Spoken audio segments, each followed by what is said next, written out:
आइए, एक ब्रांड है लिटिल हार्ट स्कूल, कितने स्कूल बना दिए। हम बात कर रहे हैं भाई पवन गोयल जी की।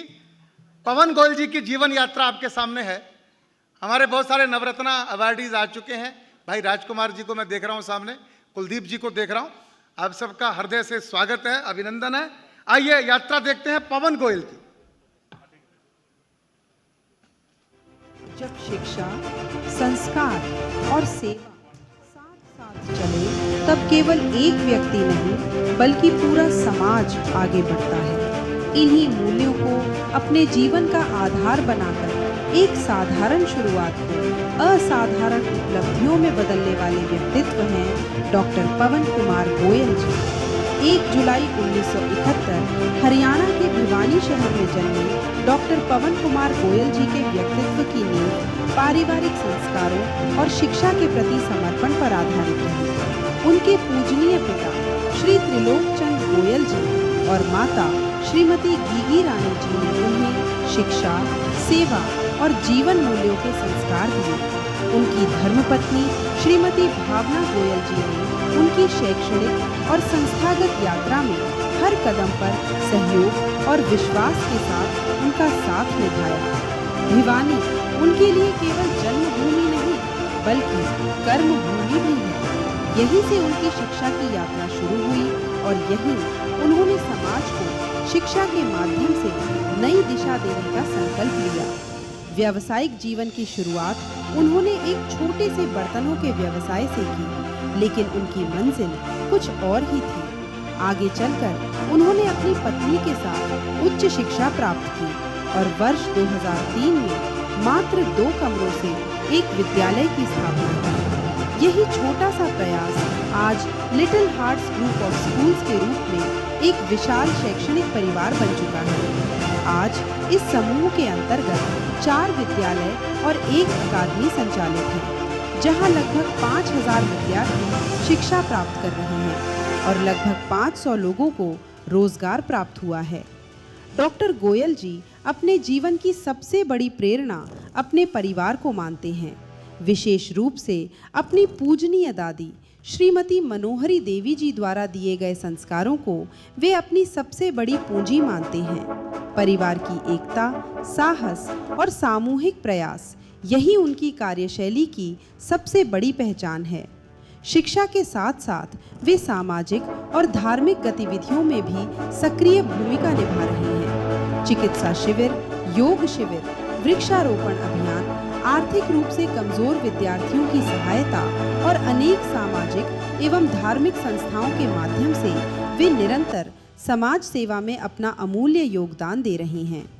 शिक्षा के क्षेत्र में उनके उल्लेखनीय योगदान के लिए वर्ष 2021 में उन्हें मानद डॉक्टरेट से सम्मानित किया गया।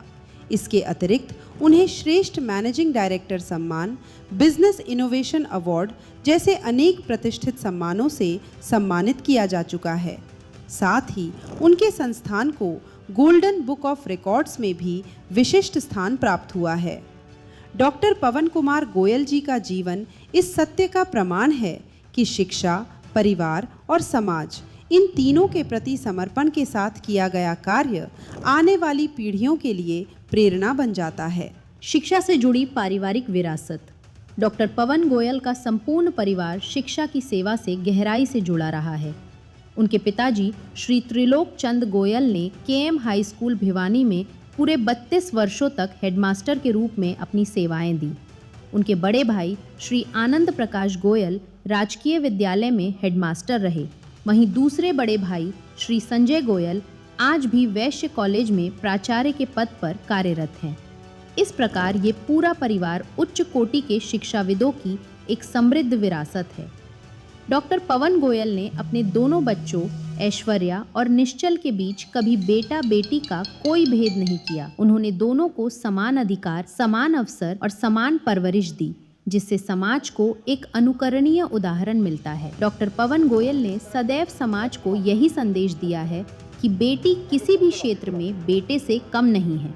अब वह गौरवपूर्ण क्षण आ पहुंचा है जिसका हम सभी को बेसब्री से इंतजार था। आइए जोरदार तालियों की गूंज के साथ हम सब मिलकर नवरत्न अवार्ड 2026 से सम्मानित होने जा रहे डॉक्टर पवन कुमार गोयल जी का हार्दिक स्वागत एवं अभिनंदन करें। पवन जी मंच पर पहुंच रहे हैं, इसके बीच में तालियां बड़े जोर से बजाया करो यार।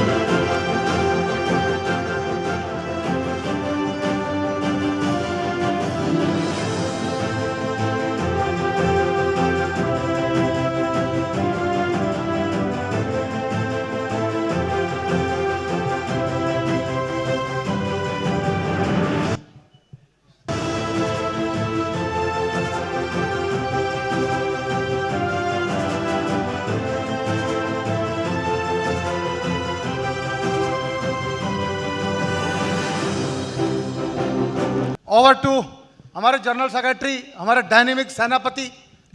और हमने कहा इतना बड़ा पवन गोयल साहब का प्रोफाइल है, उनका साक्षात्कार कौन ले? तो हमने कहा हमारे पास जो सबसे बड़ा है वो लेगा।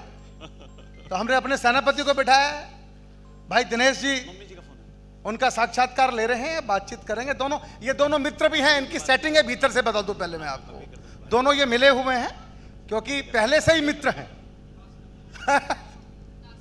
क्लास फेलो है। तो आइए ओवर टू दिनेश भाई। सभी को नमस्कार। पवन जी, आपका भिवानी परिवार मैत्री संघ के नवरत्ना अवार्ड कार्यक्रम के मंच पर हार्दिक स्वागत है। प्रधान जी ने बताया हम लोग कॉलेज के सखा हैं, एक ही स्कूल में, एक ही कॉलेज में, वेस्ट कॉलेज में 3 साल तक हम लोग एक ही क्लास में पढ़े हैं। तो वो एक रिश्ता है। उसके बाद जो सफ़र शुरू किया तो मुझे देख के और ये फील करके बहुत प्राउड फील होता है कि हमारा भाई आज नवरत्ना की स्टेज तक पहुंचा है। और मेरा सौभाग्य है कि मैं इनसे साक्षात्कार ले रहा हूं, क्वेश्चन आंसर कर रहा हूं, तो ये मेरा एक अलग से सौभाग्य है। तो पवन भाई, आपने भिवानी में जन्म लिया और एक शिक्षा परिवार में आपका जन्म हुआ। वहाँ से लेकर आपने कुछ, मैंने देखा डॉक्यूमेंट्री में कि आपने कुछ बर्तन का कारोबार भी किया। तो उससे और आज इस लिटिल हार्ट इंस्टीट्यूट तक आपका आने का सफ़र किस तरह से चला, वो हमारे सब साथियों को बताइए। धन्यवाद दिनेश जी, मेरा सभी को प्रणाम। मैं सर्वप्रथम अपने पिताश्री के चरणों में नमन करता हूँ। मेरे बड़े भाई यहाँ उपस्थित हैं, उन सब के चरणों में नमन करता हूँ। भाई जी ने जैसे पूछा कि मेरा जन्म भिवानी शहर में बाड़ी मोहल्ले में 1 जुलाई 1971 को हुआ और मेरी भिवानी शहर मेरी जन्मभूमि भी रही और कर्मभूमि भी।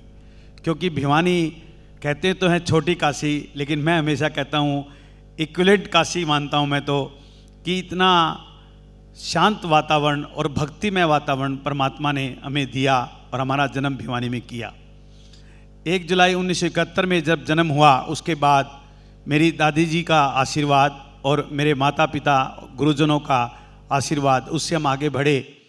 तो केम हाई स्कूल से मैंने अपनी 10th क्लास पास की। उसके बाद मैंने बीकॉम वेस्ट कॉलेज भिवानी से पास आउट की। पास आउट करने के बाद मेरी इच्छा एक ही थी कि वैसे तो सभी परिवार के सदस्य, मेरे पिताश्री श्री त्रिलोक चंद जी गोयल, जैसा अभी हमारे प्रधान जी ने बताया कि वो केम हाई स्कूल में एज ए हेडमास्टर कार्यरत थे जिस टाइम मेरा जन्म हुआ, उस टाइम भी। और मेरे बड़े भाई राजकीय विद्यालय से हेडमास्टर रिटायर हुए और अभी भी एट प्रेजेंट मेरे जो दूसरे बड़े भाई हैं डॉक्टर संजय गोयल, वो प्राचार्य हैं वेस्ट कॉलेज भिवानी में। लेकिन मेरी एक इच्छा थी कि सर्विस कोई बुरी चीज़ नहीं है, लेकिन अगर बिजनेस की तरफ बढ़ा जाए तो भी एक अलग शुरुआत की जा सकती है। तो मैंने अपने जीजा जी के सानिध्य में बर्तनों का कार्य सीखा और सीए करनी मैंने आरंभ की साथ साथ।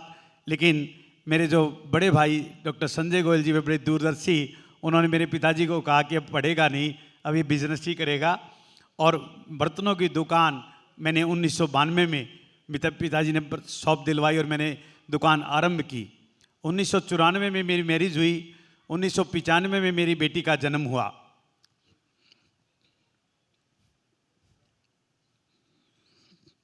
उन्नीस में बेटी के जन्म के बाद मुझे पता लगा कि समाज की जिम्मेवारी हम और अच्छी प्रकार से निभाएं, इसलिए हमें और अच्छी कोशिश करनी चाहिए। व्यापार मेरा बहुत अच्छा था, नो डाउट, लेकिन बहुत इत्मीनान से चल रहा था। मेरे बड़े भाई राजकुमार जी यहाँ हैं, मैंने उनके सानिध्य में वो सारा कार्य देखा। अगर मैं ये कहूँ कि मैंने बहुत सी चीज़ें उनसे सीखी, आज अगर मैं कोई कैलकुलेशन करता हूँ तो राजकुमार जी की देन है, जो यहाँ के नवरत्ना अवार्डी भी हैं, और मैं उनके भी चरणों में नमन करता हूँ। तो 95 में बेटी के जन्म के बाद मैंने अपनी जिम्मेवारी को आगे बढ़ाते हुए 2001 में मेरा मन बना कि पूरा परिवार शिक्षा के क्षेत्र में है, क्यों न मैं भी शिक्षा के क्षेत्र में चला जाऊं।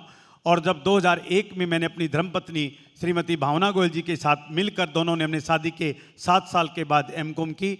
एमकॉम करने के बाद मेरी इच्छा बनी कि मैं पहले एजुकेशन लाइन में जॉब पर जाऊं। तो मैं सेठ कालीचंद जी, जो क्रोडिमल चैरिटी ट्रस्ट के उस टाइम चेयरमैन थे, उनके पास गया। तो उन्होंने बड़े आराम से मेरा आशीर्वाद रखते थे मेरे पे बचपन से ही। उन्होंने बड़े आराम से कहा कि तू बिजनेसमैन है, तू सर्विस कर ही नहीं सकता। वहीं से मोड स्टार्ट हुआ।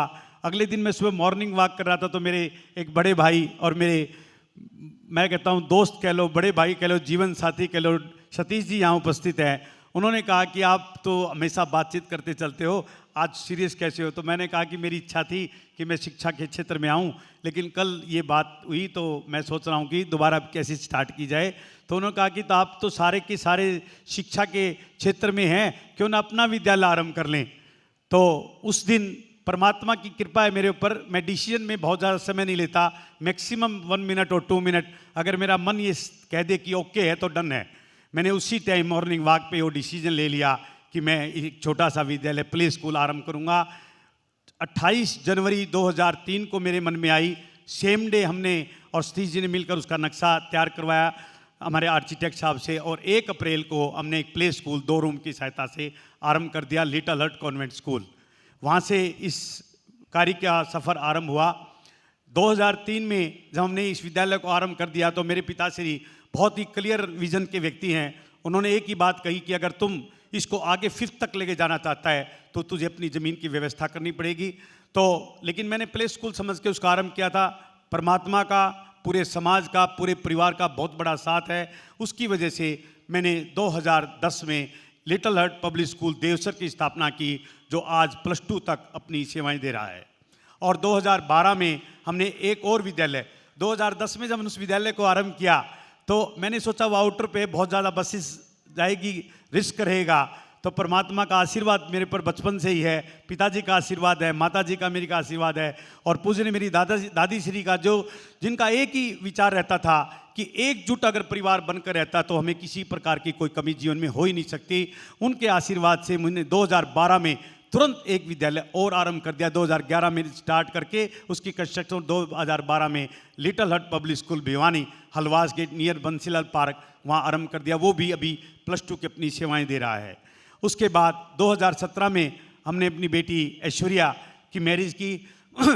मैं सच बताऊं तो ये सारा स्कूल का जो कार्य है मैंने उसी को अपने मन में लेकर स्टार्ट किया था कि बेटी कहीं पर भी बेटे से कम नहीं हो सकती। तो मैंने जब उस कार्य को आरंभ किया तो 2017 में मैंने बेटी की मैरिज की। भगवान तुल्य विष्णु, भगवान तुल्य श्री राम जी, उनका नाम भी राम है, वो मुझे दामाद मिले। इतने संस्कारी बच्चा है, मैं अपने शब्दों में नहीं कह सकता। 2 बार उन्होंने यूपीएससी क्लियर किया, 2 बार उन्होंने एसएससी क्लियर किया। एसएससी क्लियर करके कस्टम अधिकारी थे। 2020 में जब कोरोना काल आया तो हमको सेवाएं से निवृत्त करवाकर इसी विद्यालयों में, इन्हीं संस्थानों में उनको देखा कि उनकी इतनी इंटेलिजेंसी है, हमारे बच्चों को बहुत बड़ा वो आशीर्वाद देंगे, और हमने आरंभ किया। उन्होंने 2020 में अपना कार्य उसमें आरंभ किया। और 2024 में हमने एक और विद्यालय little heart public school, little heart entrance school की स्थापना की सेक्टर 13 हुड्डा में, जो अभी भी वो भी +2 तक है। इन बिटवीन हमारा 2017 में पहला +2 का बैच निकला, क्योंकि हमने बताया प्ले स्कूल से आरंभ किया, एक एक क्लास करके हम आगे लेके गए। और 2017 में जब +2 का पहला बैच निकला तो उस बैच में हमने कॉमर्स आरंभ की थी। उसके बाद हमने साइंस, आर्ट और सब स्ट्रीम स्टार्ट की। तो मेरा जो सफ़र है ये लिटिल हर्ट का, वो इस प्रकार से रहा। 2024 में मैंने अपने बेटे की मैरिज की। जो बेटी 2017 में स्कूल की टॉपर थी, उसने फर्स्ट अटेम्प्ट में CA चार्टेड अकाउंटेंट क्लियर किया। बेटी साक्षी, उसके साथ बेटे निश्चल की शादी की। और परमात्मा की बहुत बड़ी कृपा है कि जिस प्रकार से सारा परिवार शिक्षित है, उसी प्रकार से जितने बच्चे हम 3 भाई हैं, हमारे 8 बच्चे हैं, 5 बेटियां हैं, 3 बेटे हैं। आज भी भिवानी शहर में कोई बता नहीं सकता कौन भाई संजय जी का बेटा है, कौन भाई पवन का बेटा है, कौन भाई आनंद का बेटा है। सब एक समान लगते हैं। तो मैं तो एक ही बात मानता हूँ, ये दादी जी की विरासत है कि उन्होंने पूरे परिवार को एकजुट करके रखा। और सच्चाई बताऊं तो दिनेश जी, मुझे इस सारे सफ़र में एक दिन भी नहीं पता लगा कि मैं कब अपने 4 विद्यालय और एक इंस्टीट्यूशन जो जिसको मैं कहता हूं कि हमारी अकादमी कह लो या हमारी आज की जो अकेडमियां हैं, जिस प्रकार से बच्चों को फाउंडेशन नीट जेई और इसकी अपनी इंजीनियरिंग की, एनडीए की, सीए की फाउंडेशन के लिए जो क्लासेस दी जाती है वो हमने आरंभ की। तो इस सफ़र में सबसे बड़ा साथ परमात्मा का, पूरे समाज का, मेरे पूरे परिवार का रहा, जिस कारण मुझे पता ही नहीं लगा कि मैं यहाँ तक कैसे पहुँच गया। बहुत बढ़िया, बहुत बढ़िया। साथियों, आप जो है ना पवन जी को बधाई दे सकते हैं, उनके पूरे परिवार को। और मैंने इस जीवन सफ़र में एक बात को मुख्य तौर पे नोटिस आपने भी किया होगा कि पवन भाई के हर कदम पे परिवार का जिक्र है कि मेरे परिवार ने इतना साथ दिया। हर कदम पे कभी संजय जी को कोट करते हैं, बाबूजी को, कभी दादी जी को, कभी अपनी पत्नी को, बच्चों को, हर किसी को उन्होंने कोट किया परिवार। वही हम भिवानी परिवार अपना जो साथ में लेके चल रहे हैं, उसी की जीती जागती मिसाल जो है पवन भाई का जीवन परिचय है। तो इसमें एक बात आपने डॉक्यूमेंट्री में भी दी है कि आपके जीवन में जो शिक्षा मिली आपको ज़्यादा वो दादी से इंस्पायर्ड है।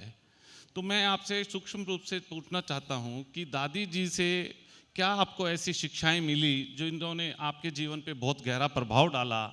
ये सवाल आज के दिन इसलिए और ज़्यादा महत्वपूर्ण है क्योंकि कुछ नौजवान बच्चों का पुराने परिवार के लोगों से संपर्क कम रहता है, विचारों को लेके, जनरेशन गैप को लेके, जो एक मुद्दा बड़ा ज्वलंत है।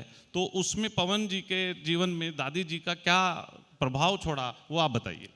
मैं स्पष्ट तौर से बताना चाहूँगा, मेरी दादी जी हमेशा कहती थी कि 2 बातें जीवन में अगर आप करेंगे तो आपको कोई भी नहीं हरा सकता।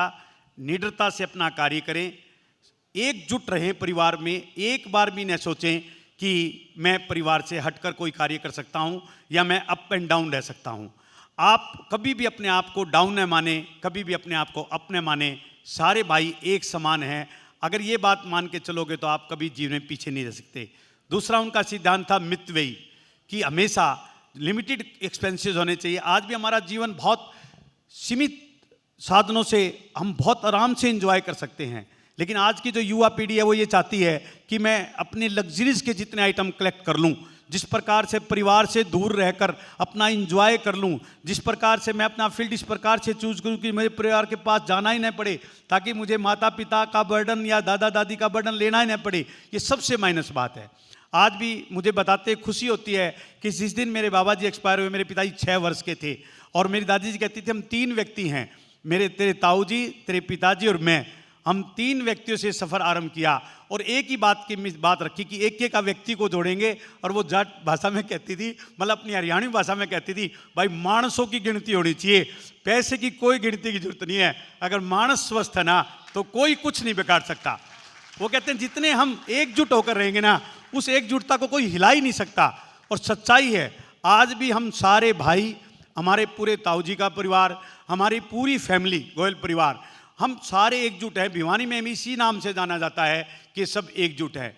और मैं जब पहली बार इस भिवानी परिवार मैत्री संघ में आया तो मुझे साक्षात वो चीज़ देखने को मिली, किस प्रकार से मेरे पिताजी को यहाँ शिक्षा के क्षेत्र में कार्य करते हुए गौरव सम्मान से अवार्ड दिया गया।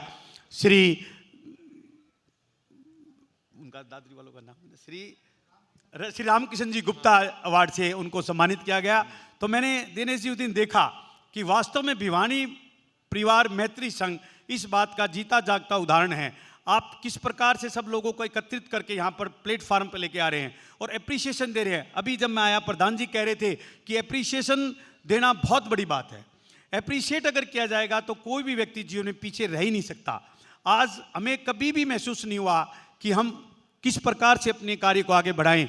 आज अगर कुछ भी करना चाहें, अगर परिवार के सारे सदस्य खड़े हैं या इस प्रोग्राम में आना था तो सबकी इच्छा थी कि वो कह रहा था कि उससे पहले मैं जाऊं और वो कह रहा था कि उससे पहले मैं जाऊं। क्यों? कि सब जा रहे हैं। ये नहीं था कि सब, क्योंकि परिवार भिवानी परिवार मैत्री संघ इतना बड़ा संघ है और आपने इसका गौरव, भिवानी का गौरव पूरे अंतर्राष्ट्रीय स्तर पर बढ़ा दिया। मैं आज जब सुन रहा था तो उन्होंने कहा कि मैं तो एक ऐसी है, वो किसी भी प्रकार की, देश के प्रधानमंत्री माननीय नरेंद्र जी मोदी जी बैठे हैं तो ये वहां अपनी एंकरिंग आरंभ कर दें, क्योंकि उनको पता है कि अगर राजेश चेतन जी खड़े तो कोई विचार करने की आवश्यकता ही नहीं है। तो इस प्रकार के परिवार में हमें आकर आज इतना खुशी है, इतना हमें अपने आप को बल मिला है कि मैं शब्दों में अपना बयान नहीं कर सकता। और परमपिता परमात्मा से प्रार्थना करता हूं कि ये इसी प्रकार इस परिवार का जो दिन प्रतिदिन बढ़ोतरी रहे। और ये यूएस की बात कर रहे हैं, मैं कहता हूं अंतर्राष्ट्रीय स्तर पर हर देश में इस भिवानी परिवार मैत्री संघ की शाखा होगी एक दिन। Thank you. तो साथियों, 5000 बच्चे जिनके इंस्टीट्यूट में पढ़ते हों, वो आपके स्टेज पे आके कह रहा है कि भिवानी परिवार मैत्री संघ क्या है, तो हम अपने आप नवरत्ना बन गए कि नहीं बन गए? तो ये सेल्फ रिकॉग्निशन है। अपने लिए तालियां बजाओ पवन भाई के माध्यम से, आपको इतनी बड़ी रिकॉग्निशन मिल रही है कि इतना ब्लेस फील करते हैं अपने परिवार में आके, ये इनके मन का बड़प्पन है। और पवन जी, आजकल जैसे देश में शिक्षा का माहौल चल रहा है, कुछ एजिटेशन वगैरह सब लोगों के सामने है, जिसका कल समापन हुआ, उस विषय को देखते हुए आप शिक्षा के क्षेत्र में हो, तो क्या संदेश है, किस तरह की हमारी शिक्षा पद्धति है कि क्या वाकई इतनी कमियां हैं और हमें नव युवकों को, बच्चों को क्या इंस्पिरेशन मिलनी चाहिए, क्या सीख मिलनी चाहिए, उस पर आप थोड़ा सा प्रकाश डालें। देखो, इसमें कोई दो राय नहीं है कि जिस प्रकार से पेपर लीकेज होते हैं, ये हमारे लिए बहुत ही दुर्भाग्यपूर्ण भावना है, दुर्भाग्यपूर्ण व्यवस्था है। क्योंकि सरकार तो चाहती नहीं है कि पेपर लीक हो जाए, लेकिन चंद लोग अपने लालच में, अपने कुछ पैसों के लालच में, चाहे मैं कहता हूं कितने ही करोड़ रुपए ले लें, वो मात्र ही हैं। मैं बार बार ये कहता हूं कि पैसे के लिए अपने दीन ईमान को बेच देना और बच्चों की लाइफ को खराब कर देना कितनी बुरी बात है। तो इसमें कोई दो राय नहीं कि इसके ऊपर सख्त से सख्त कानून बनना चाहिए। जहाँ तक हमारी शिक्षा देने की बात है, मैं उसमें ही बताता हूँ, बहुत बड़ी खामियाँ हमारी तरफ से भी है। मैं विद्यालय ही चला रहा हूँ। आज शिक्षा के क्षेत्र में हमारा एक मोटिव रह जाता है कि पैसों की अर्निंग, मैक्सिमम किस प्रकार से बच्चों से पैसा लिया जाए, और उसके कारण पेरेंट्स बड़ा आहत रहता है, उसको बड़ी उम्मीदें रहती है अपने बच्चे से कि मेरा बच्चा बहुत अच्छी एजुकेशन लेके बहुत जल्दी इंजीनियर, डॉक्टर बन जाए। आज सब पढ़ने वाले बच्चों को पैकेज चाहिए, लेकिन मैं कहता हूं कि बच्चा चाहे कितनी भी बड़ी शिक्षा प्राप्त कर ले, अगर वो जॉब करना चाहता है तो कुछ समय जॉब के बाद एंटरप्रेन्योर जरूर बन ले। अगर वो एंटरप्रेन्योर बनता है तो वो शिक्षा के साथ साथ बहुत सारे साधन इस प्रकार के देश के अंदर जागृत कर देगा, बढ़ा देगा कि सबको कार्य मिलेगा। तो मेरा कहने का एक ही अभिप्राय है कि जो मैंने इस शिक्षा के क्षेत्र में कार्य करना आरंभ किया, तो मेरे पिताजी का सलाह नहीं थी, डायरेक्ट आदेश था कि तू बिजनेसमैन व्यक्ति है। हमने बड़ी मेहनत करके अपने इस कार्य को सक्षमता के साथ भिवानी शहर में और जताया कि हम शिक्षक हैं, तो तू इस शिक्षा के क्षेत्र में आके कुछ न कुछ इस काम को घटाएगा। मैंने बाबूजी से वादा किया था कि बाबूजी, आपने जितने स्टार प्राप्त किए हैं, मैं उन स्टार को बढ़ा तो नहीं सकता, लेकिन अगर मेरी जान भी जाती तो घटने नहीं दूंगा। तो वो के लिए एक ही मंत्र है कि तेरी जो फीस का स्ट्रक्चर है वो इतना नॉर्मल होना चाहिए कि नॉर्मल से नॉर्मल व्यक्ति का बच्चा शिक्षा ग्रहण कर सके। मैं आज गर्व के साथ कह सकता हूं कि भिवानी क्षेत्र में जितने बच्चे शिक्षा ले रहे हैं, हर तबके का बच्चा विद्यालय में पढ़ रहा है। अंतर्राष्ट्रीय स्तर की सारी फैसिलिटी देने के लिए हम पाबंद हैं। पूरी मेरी कोशिश है कि मैं अंतर्राष्ट्रीय स्तर की सारी फैसिलिटी देकर चारों विद्यालयों को बिल्कुल स्मूथ चलाकर किसी प्रकार की गलत फीस न लूँ। अगर मैं गलत फीस न लूँगा तो 100% धीरे धीरे अभिभावकों के मन में ये बात जाएगी कि मैंने अपनी ठीक पूंजी इन्वेस्ट करके बच्चे को पढ़ाया है, तो वो भी बहुत ज़्यादा उग्र नहीं होगा। आज जो उग्रता का सबसे बड़ा कारण है, शुरू से बच्चों के दिमाग में टीचर्स की तरफ से और पेरेंट्स की तरफ से एक बात भर दी जाती है कि तुझे इंजीनियर बनना ही है, तुझे डॉक्टर बनना ही है। मेरे पिताजी ने हमें कभी नहीं बताया कि तुम्हें क्या बनना है, उन्होंने एक ही बताया, तुम्हें बहुत अच्छा इंसान बनना है। अगर तुम बहुत अच्छे इंसान बन गए तो तुम्हें कोई और हरा ही नहीं सकता। शिक्षा जो हमारी किताबी ज्ञान है वो तो हमारे को दिशा दिखाएगी, लेकिन अगर संस्कार है हमारे अंदर, अगर कॉन्फिडेंस है। मैं आज भी बच्चों के अंदर जब कोई भी अपनी प्रेयर में बोलता हूं तो मैं एक ही बात कहता हूं, बेटा अगर 20% नंबर कम आ गए तो कोई बात नहीं है, अगर आपके अंदर कॉन्फिडेंस है, आपके अंदर संस्कार है, तो आपको कोई भी नहीं हरा सकता। और जिस कारण मैं गर्व से कह सकता हूं कि जो मेरे पिताजी की नीति थी कि भाई पढ़ाना पड़ेगा, चाहे तप्पड़ पे पढ़वा लेना, फर्नीचर की जरूरत नहीं है, वो सक्सेस हुई। और उन्होंने एक बात को बिल्कुल जोर दे के जो कहा था कि शिक्षा को बेचना नहीं है, शिक्षा देनी है।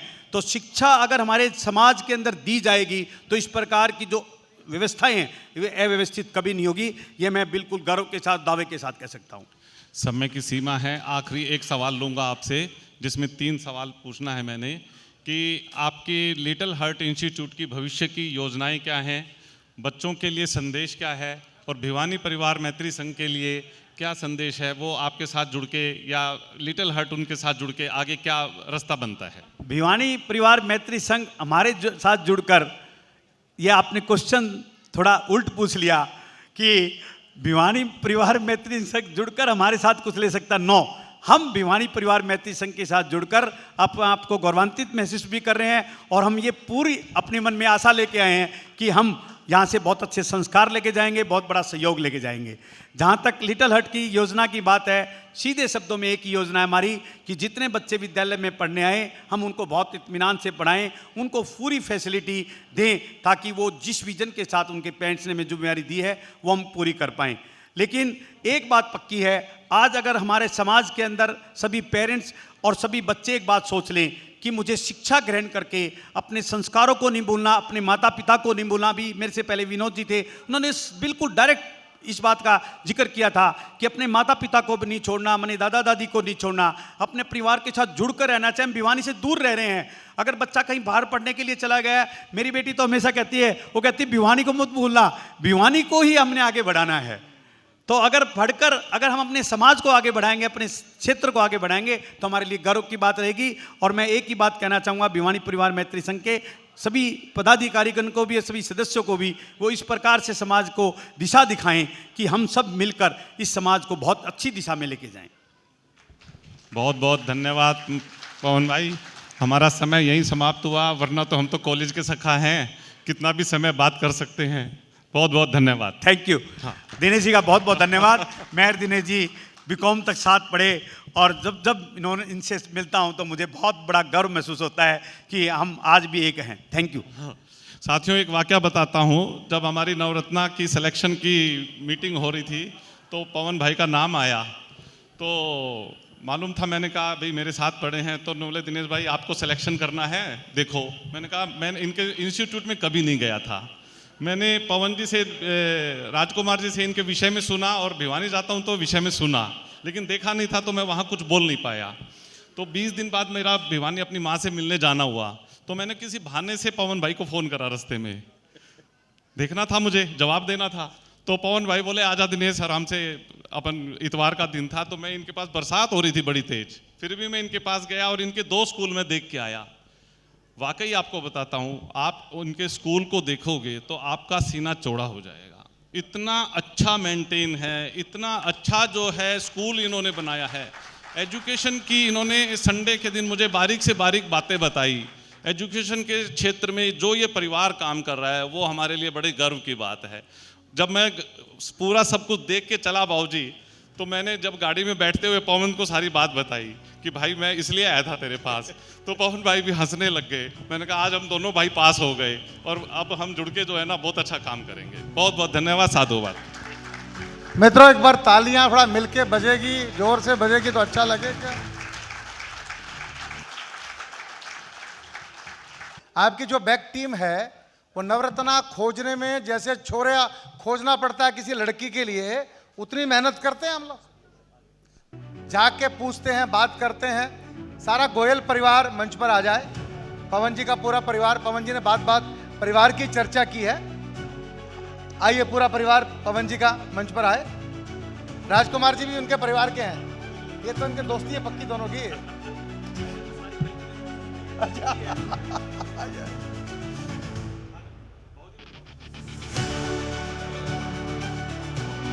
आप लोग एक पंक्ति में आइए, हम सम्मान करेंगे सबका।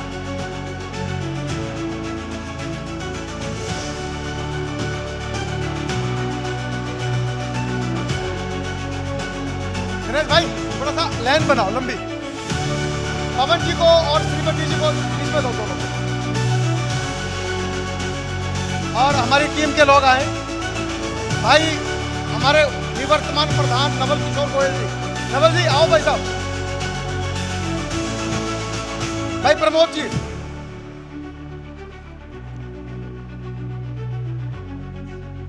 बहुत अच्छा, थोड़ा सा एक शोल होगी।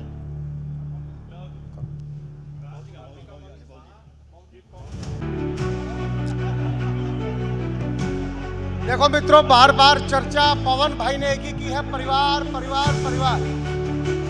आज का म्यूजिक तो बंद करो।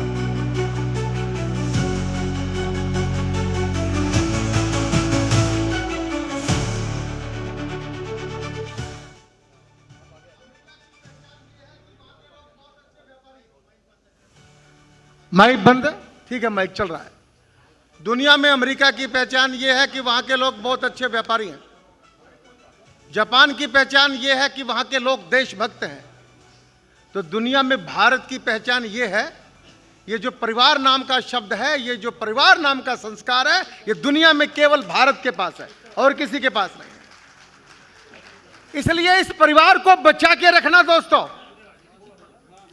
और परिवार बचाने का एक ही तरीका बताता हूं मैं आप लोगों को। रिश्तों में रहना है तो सहना है। जिसको सहना आ गया उसका परिवार बन गया। और जिसके बीपी की बीमारी है, छोटी छोटी बात पे जो फायर हो जाता है, उसको इससे बचना चाहिए। आप दो पंक्तियां बना लो, दो पंक्ति बना लो।